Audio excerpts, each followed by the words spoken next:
Pero todos, aquí la mayoría ya nos platicaron quién le gusta, o sea, quién siguen en las redes, en TikTok, ya tienen un influencer favorito, ya saben como quién quieren ser o como quién quisieran ser en las redes, etcétera, etcétera. Pero algo que es bien importante y es con lo que queremos abrir, ahorita Lelo nos va a profundizar un poco más en el tema, es esta parte de los influencers. Tiene poco tiempo que lo conocemos así. A lo mejor ustedes, pues bueno, por ejemplo, Génesis tiene 12 años, creo que es la más pequeña ahorita. Y a lo mejor ya desde que recuerda ya existen los influencers, pero para gente como yo que casi cumplimos 40 años, pues es algo relativamente nuevo. Porque pues realmente tenemos unos 10 años a lo mejor escuchando la palabra influencer o conociendo influencers, ¿no? A lo mejor ya los más viejitos son Luisito Comunica o algunos que ahí ya conocemos. Pero ¿sabían que esto de los influencers no es de ahorita? Mi mamá tuvo sus influencers. Mi mamá ya es una persona de la tercera edad. En aquellos entonces eran unos rock and rolleros y de hecho por ahí si buscan en las redes un video, Benji, un amigo de nosotros nos habló de ellos, pero había unas personas que influenciaban, pero no se decía tal cual que influenciaban, se decía que marcaban tendencia o marcaban la moda o lo que se hacía o no se hacía. Y estamos hablando de los años 60. Esa época en la que pues la gente se vestía medio raro, se peinaba medio raro, ¿no? Y hacía cosas medio raras. Entonces ya había una gente que se dedicaba a influenciar y la gente hacía lo que ellos decían. Y había pocos, era limitado porque no había los medios que hoy tenemos. Hoy tenemos la red o el internet que buscamos lo que queremos y lo que no nos gusta ni le hacemos caso, ¿no? Porque queremos ahorita partir de que el influencer no es de ahorita, es de siempre y lo vamos a ver con una historia que nos va a contar Lalo. ¿Alguien ubica a Moisés en la Biblia? Yo creo que todos, ¿no? Que sacó al pueblo de Egipto, que los 10 mandamientos, que las plagas. Pero veámoslo también, lo vamos a ver desde este punto de vista de que él fue una persona que influyó, cuando él se sentía el más inseguro, influyó en un pueblo de millones de personas y lo siguieron. Que ya después hablaron de él y empezaron ya es otra cosa, pero él después de un periodo de una crisis dura, por así llamarla, regresó a Egipto y influyó. Estamos hablando de hace miles de años. Entonces la Biblia nos habla de un chorro de influencers que vamos a empezar a hablar de ellos para que los vean con esa perspectiva y vamos a empezar hoy con Moisés. Entonces, Lali. Ok. ¿Alguien de los que están aquí no sabe quién es Moisés? ¿Todos saben? ¿Sí? Bueno, ahí va vamos a ir así como una síntesis rapidita de lo que representa Moisés y algunos puntos así como muy claves, muy específicos. Entonces, partiendo de ahí de la historia, y entonces lo meten en una especie de cesta y lo dejan ir en el río, se va en el río y lo encuentra una egipcia y era la hija de Faraón aparte. Entonces dice, qué bonito está, vamos a hacerlo parte de nuestra cultura. Él va a ser un egipcio, él ya no va a ser un hebreo. Moisés, después de ser egipcio, no era cualquier egipcio, él era un príncipe egipcio y él podía hacer lo que él quisiera. Ahora, dentro de esto, ahí te va otra cosa que es bien interesante porque estamos hablando que es una persona inmersa en una cultura diferente. Entonces, nosotros somos hijos de Dios inmersos en una cultura distinta. ¿A cuántos les gusta el reggaetón? La neta, está chido. El rock pesado, el pop, la salsa, ¿no? Ahí está el video de la semana pasada. David habla de lo que produce cada género en ti. Por ejemplo, la cumbia, eso produce falta de responsabilidad, ¿no? Bueno, pero también la letra, ¿no? La letra, exacto. El género como tal pues es música y no hay música de Dios y música del diablo, simplemente es música. pero la letra te inspira, ¿no? El reggaetón pues te invita a perrear, ¿no? La neta, ¿no?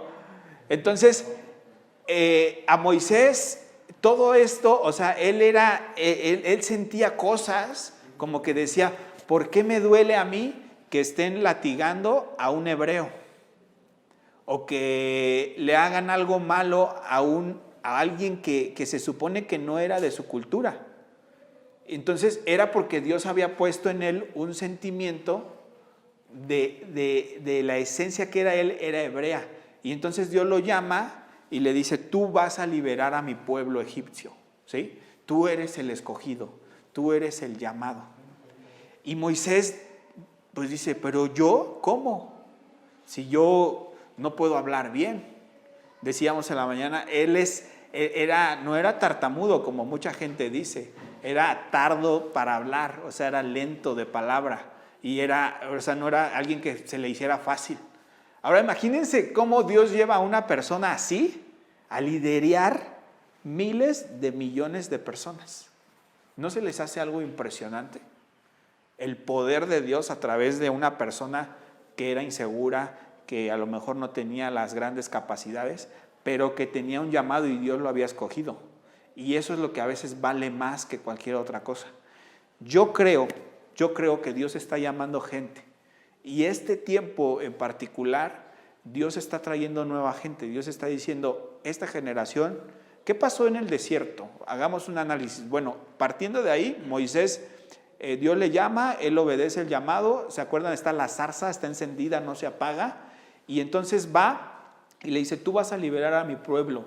Manda las plagas, Faraón no obedece, y Moisés se saca de onda, dice, ¿por qué no me obedeció? Dice, tú vuélvelo a hacer porque a quien estoy preparando es a ti, no a Faraón. A Faraón le voy a endurecer el corazón 20,000 veces, pero tú tienes que obedecer y aprender a obedecer. Entonces otra vez iba Moisés y otra vez volvía a mandar las plagas y otra vez no los dejaba salir, hasta que por fin salen y los mete al desierto. ¿Por qué los mete al desierto? ¿Qué representa el desierto en esa etapa tan particular? El desierto es escasez, ¿no? ¿Ahorita hay escasez? O sea, ahorita no hay agua en Monterrey, está sumamente escaso, la economía está durísima, hay una inflación durísima en Estados Unidos, hay escasez de cualquier cantidad de cosas que ustedes se puedan imaginar. Entonces podríamos hacer algo similar a esta fecha, a esta temporada. Pero el plan de Dios era quitar la dependencia de ellos, quitarles esa dependencia que tenían hacia las cosas, porque ellos se sentían seguros, decían, pues si tengo una chamba segura, voy a estar bien. Y Dios decía, no, lo que necesito es que creas en mí y que yo soy tu seguridad. Y la generación anterior que había estado en el desierto no le creyó a Dios. Sin embargo, empezó a murmurar y empezó a decir, no, pues es que estábamos mejor allá cuando nos daban frijolitos. Y Dios decía, no, yo quiero que tú tengas lo mejor del trigo, lo mejor va a ser para ti.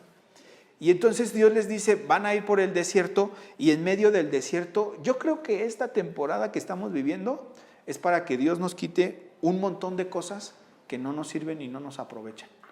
Y empecemos a poner más la confianza en Dios, ¿sí? Si antes estabas seguro porque traías dinero en la bolsa y hoy no traes, es porque Dios quiere que pongas tu confianza en Él y no en el dinero. Si antes estabas seguro porque tu mamá te podía tener en una escuela de paga y ahora estás en una pública, es para que aprendamos, no es porque Dios sea un Dios malo, es para que aprendamos que en medio de ese tiempo y de ese momento Dios sigue teniendo el control de todas las cosas. Y yo creo que en este momento Dios está queriendo influenciar a esta siguiente generación. Y no solo eso, llamarlos a ustedes para que ustedes sean la siguiente generación que va a influenciar a la otra generación. Si se acuerdan, les decía cómo se transmitía el mensaje antiguamente. O sea, cómo Moisés escribe el Génesis, no el Géminis, ¿no? Porque una niña hace mucho tiempo me dijo, dime los primeros 5 libros de la Biblia. Géminis, y ahorita que está Géminis. Pero no, es el Génesis. Entonces se transmitía de generación en generación y van creando una influencia. Entonces tú te vas a dar cuenta que no eres más influyente cuando la gente te empieza a observar a ti. Yo en mi casa soy influencia. Si yo tomo agua, mis hijas toman agua y mi esposa toma agua, ¿no? Si tomo refresco, también van y toman refresco, ¿sí? Entonces tú puedes ser una influencia. Desde cómo te vistes, cómo te comportas, cómo hablas, la gente se va dando cuenta. Yo tengo una amiga que desde chiquitos, desde la primaria, estuvimos juntos. De hecho, ella me presentó a mi esposa, a la que hoy es mi esposa. Y resulta ser que ella siempre veía en mí algo diferente. Dice, es que Lalo era como rarito, ¿no? Ella no entendía, porque yo he sido cristiano desde niño, desde de cuna, ¿no? Entonces, es que ¿por qué Lalo hace estas cosas y todos los demás no? Y así. Entonces, ella se quedó con un mensaje. Ella se va a Colima, después se hace cristiana y me dice, ahora entiendo por qué esto, por qué el otro. Entonces, ella tenía una influencia que había visto de alguien más.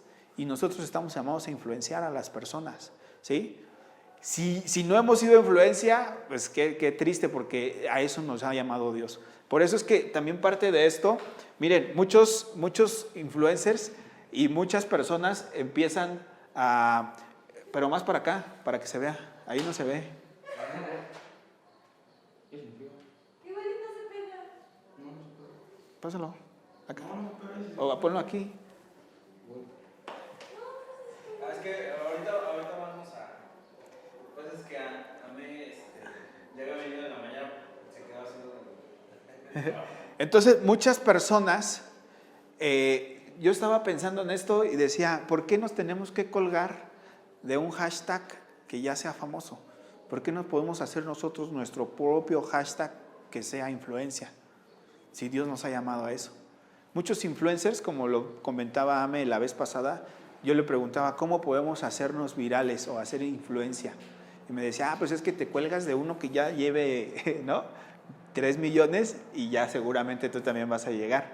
Ok, eso está chido, no digo que no, pero Dios no nos ha llamado a eso. Dios nos ha llamado a ser nosotros la influencia, la tendencia. Y por eso es que estamos haciendo este tipo de cosas, porque queremos que esto en algún momento trascienda y sea la influencia.